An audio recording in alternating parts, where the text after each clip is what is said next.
Hello, ben jullie met me mee?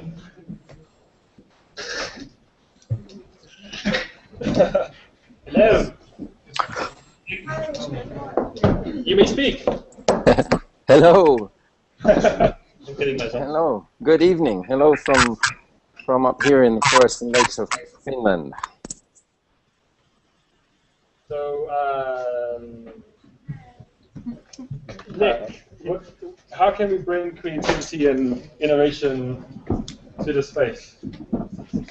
How can you bring creativity and innovation to that space? Yeah. People. There you go. I'm sure that it would be easier actually for us to just ask the people in the room there and how it is that they think they could be helped with space like that. Not only that space there, but how they might use spaces in other places and collaborate together. So it would seem a little bit strange for me to be speaking from here, telling everybody how to get together and work together. I'm sure that everyone knows how to do that. But we want to listen to you. Tell us why people call you Ninja. Why I got called Ninja? That was your fault.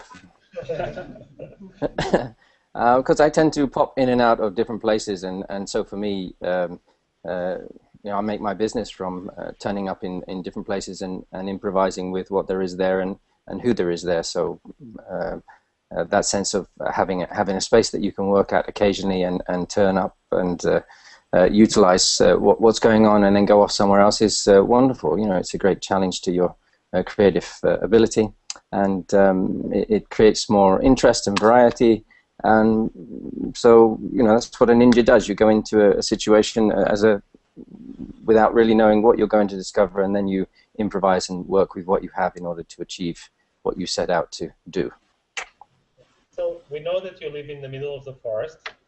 And we know that in Finland that doesn't mean much, but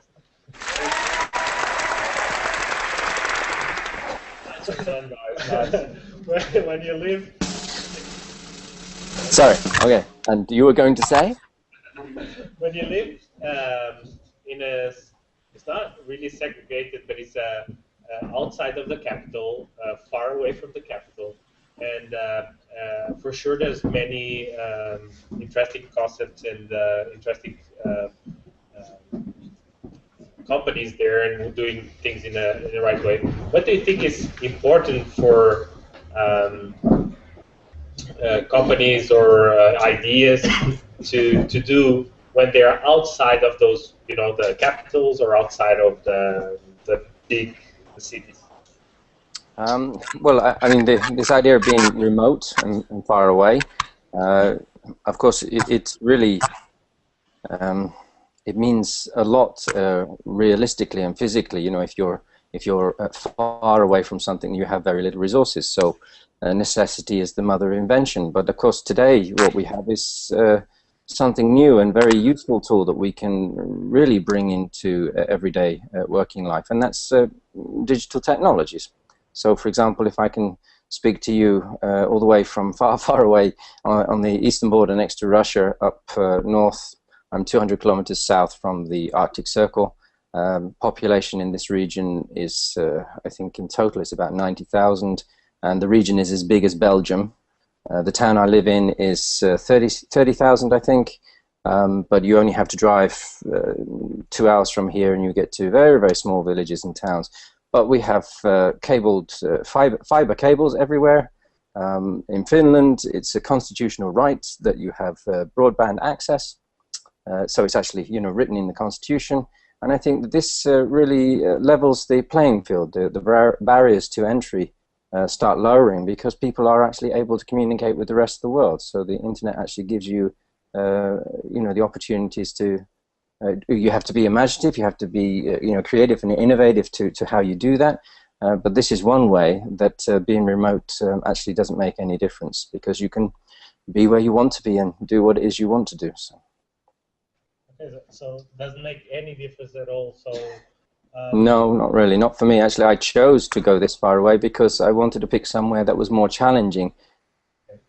You know, if I went.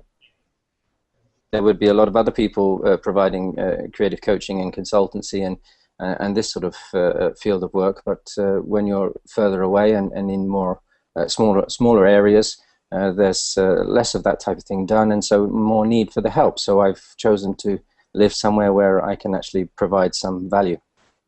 Besides that, what other good things comes from being in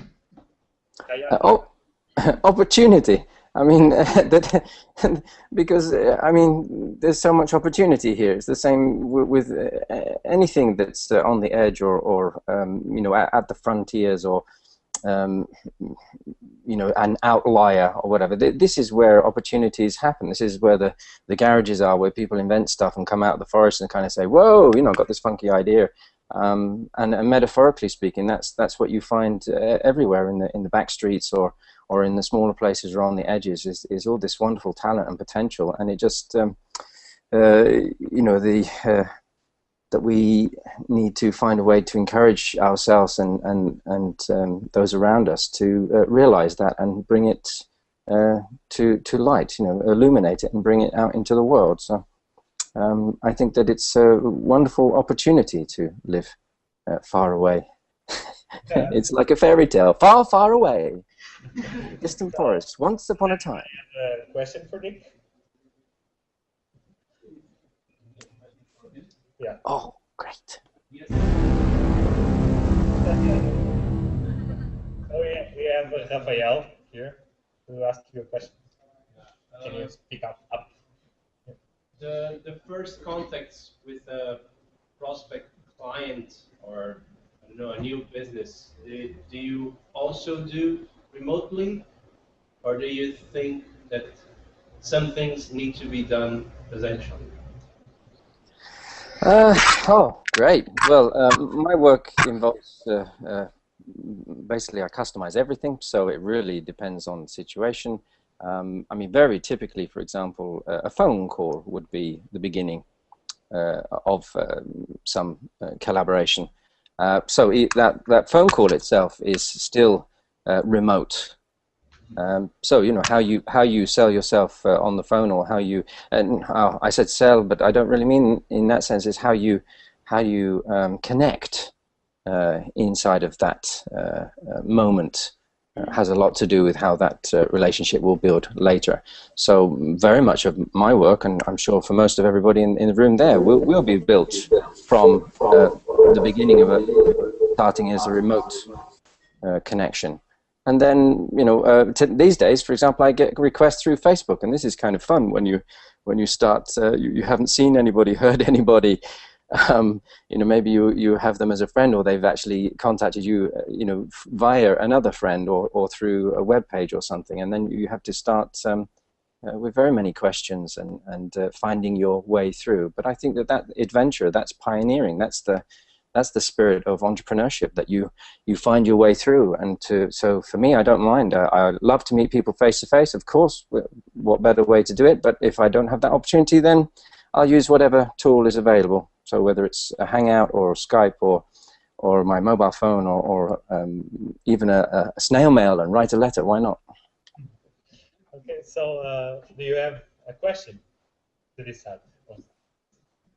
Do I have a question for the audience there? Yeah. Well, actually, I posted it already on the Facebook page, and I know it was very cheeky of me, but why? Why? So why everything, or why and something in specific? Why everything? Why God? Why there? Why there in Óbidos?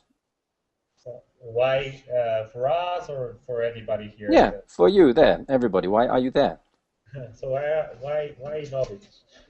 For me, surf is very near. Okay. So surf dude. Anybody want to answer? Why Óbidos?